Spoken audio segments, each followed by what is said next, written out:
I remember when I was a junior in high school, one day I got my essay back from my English teacher. And I had a lower grade on it than I expected. And so I flipped to the back page where she left her comments usually. And she only left me 2 words in red ink. "So what?" underlined. She was a stickler for making sure that whenever we were writing an essay, that we told her why our point mattered. So don't just tell her about Shakespeare's sonnet, tell her why that sonnet matters. Don't just summarize the writing style of Victor Hugo, tell her why it matters.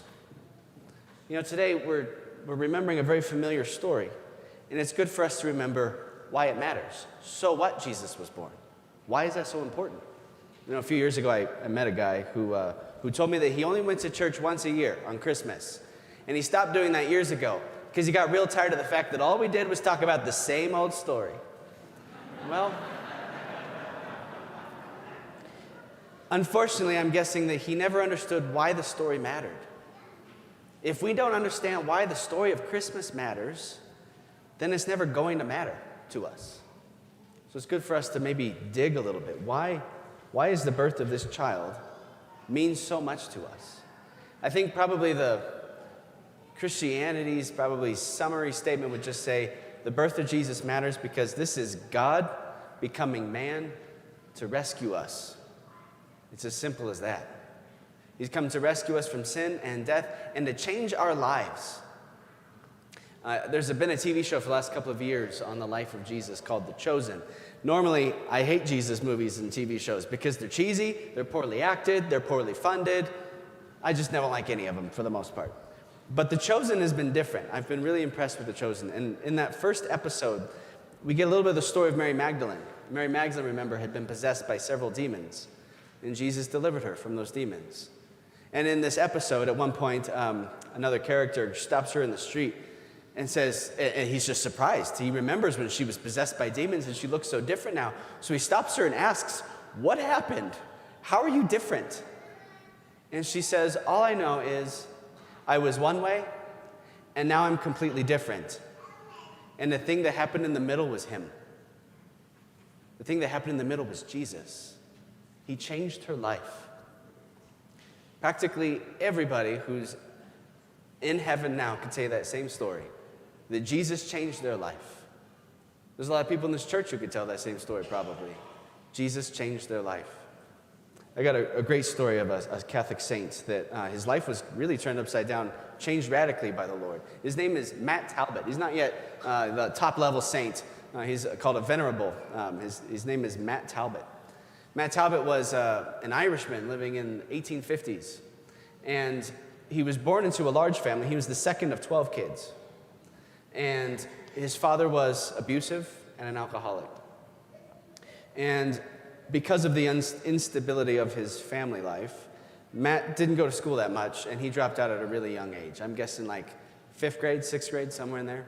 By the age of 12, he was working a job at a wine cellar, and he started in the back room taking sips off of the wine.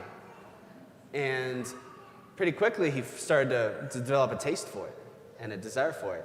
The first time he came home drunk, he was 12 years old. And he ended up spending his entire teenage years and 20s living for alcohol. Everything. Every paycheck went straight to that. He would go from work to the bar to drink. And when he ran out of money to pay for it, then he would bum off of his friends. And when his friends stopped paying for it, then he started getting credit at the bar. And then when the bar stopped giving him credit because he wouldn't pay his debt, he started to sell his own clothes. He'd sell the shoes that he was wearing. He'd sell the shirt off of his back. Then he started to steal. In a particularly low moment, at one point, he found a homeless man sleeping on the street next to his fiddle. He stole the fiddle, sold it to the pawn shop so that he could have one more drink. He had really descended to a low. And one day when he was 28 years old, he's standing outside the bar with his brothers who had also become alcoholics. They're all standing outside the bar with no money in their pockets, hoping that one of their friends will invite them in and buy them a drink. And yet they watched all their friends go one by one. And it dawned on Matt as he's standing there watching everyone that he thought was a friend walking by, he realized his relationships were really empty. He didn't actually have real friends. He realized that a lot of his life had become very empty and meaningless. So that night, he just walked home. He didn't have a drink that night.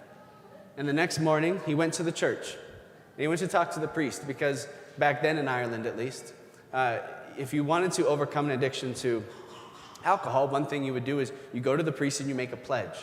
You would commit to a certain amount of time of staying sober. So he went and talked with the priest. He went to confession for the first time in many years.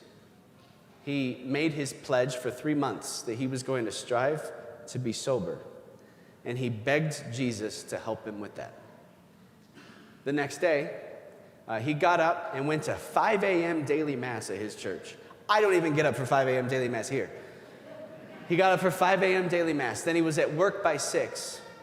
And at the end of his shift, when all of his buddies were going off to the bar, Matt Talbot went to the church and he sat in the church until the church closed. And then he went home and ate dinner and went to bed. He did the same routine every day. And those first few months were particularly difficult. He told people at that time that he hated being sober so much that when the 30 days were over, when the 3 months were over, then he was just going to go right back to it. But he did it, amazingly. At the end of 3 months, he went and made another pledge before the priest, and then another pledge before the priest. And the more that he spent that time in prayer, starting his day with Jesus and ending his day with prayer with Jesus, he started to notice a real transformation happening. And the people around him started to notice a transformation. He was no longer the Matt Talbot they knew. He was suddenly becoming kind and gentle and joyful and generous. He started to pay back his debts. He started paying back all of his friends that he'd bummed drinks off of for so long. He paid back all the bartenders that had put him on credit, but he didn't pay them back before. He even tried to find that homeless man whose fiddle he stole to try to pay him back. He lived a completely different life. And whenever anyone asked him, "How did you do it? How did you change?" he pointed to Jesus. Jesus was the one who changed him. That and the Blessed Mother's prayers, he said. He was one way, now he was completely different, and the thing that happened in the middle was Jesus. You know, the story of Matt Talbot is not actually that unusual.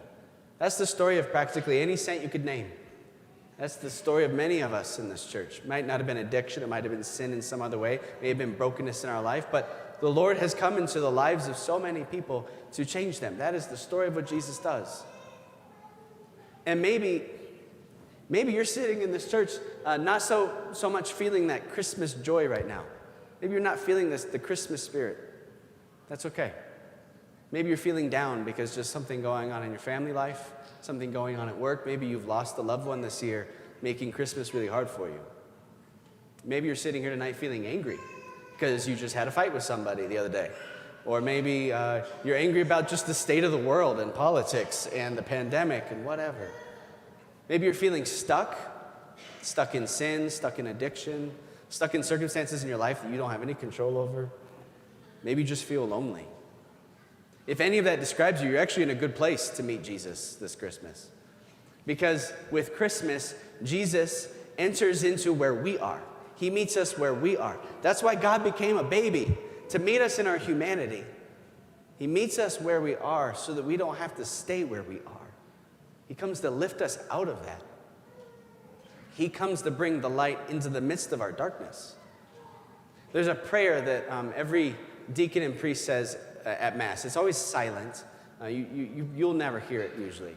But when the chalice is being filled with the wine, there's just a little bit of water dropped into it. And part of the prayer that the priest and the deacon says is, may we come to share in the divinity of Christ, who humbled himself to share in our humanity. I love that prayer. It's probably my favorite prayer of the Mass. May we come to share in the divinity of Christ, who humbled himself to share in our humanity. Today's Christmas, we celebrate the fact that God humbled himself to share in our humanity. But he doesn't leave us there. He doesn't leave us broken. He doesn't leave us in our sin. He lifts us up to his divinity. He gives us a taste of his divinity. He gives us a taste of his life, his joy, his peace, his love. If we will give to Jesus the mess of our own hearts, that can become our story as well. Christmas matters because God has entered into our story to rescue us. But we have to decide to give him what we need to be rescued from. our sin, our brokenness, our sadness, our death, our pain, our suffering, everything. Lay it before the Lord, and he will rescue us. If we do that this Christmas, then we will be able to say, like every saint who's gone before us, I was one way and now I'm completely different. And the thing that happened in the middle was Jesus.